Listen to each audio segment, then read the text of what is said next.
The title of this mini podcast is, What is Your Life Doing? Here's the short version. Your life is happening outside your head, not inside with all the stories you tell yourself about it. Your life is doing one thing above all else, evolving. The question is whether we evolve along with it or stay stuck arguing with reality. And most of us know what that argument sounds like. I should be further along. This shouldn't be happening. If people understood me, my life would be different. Meanwhile, life keeps moving, full speed ahead. I can tell you from experience, staying stuck is mostly defending our limitations.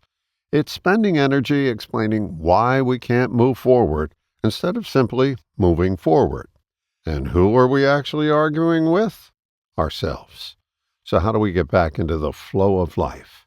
It starts with something simple, noticing where we actually are instead of obsessing over where we think we should be.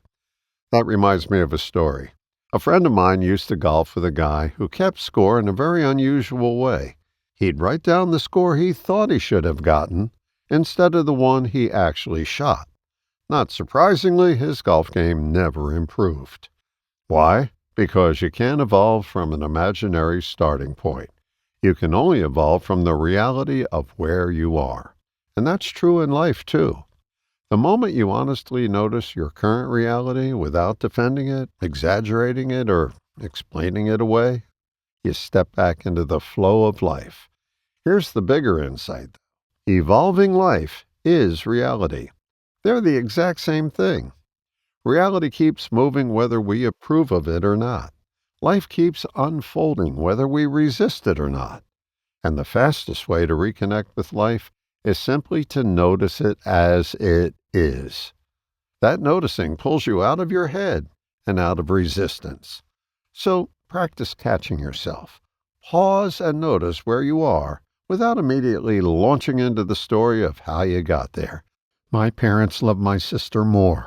I never had good role models. People don't appreciate my talent.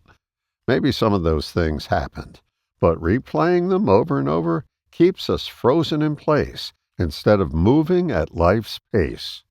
Life only moves in one direction, forward. It never retreats. And when you notice that, it becomes easier to leave the past where it belongs, in the history books, in the past, and rejoin your evolving life.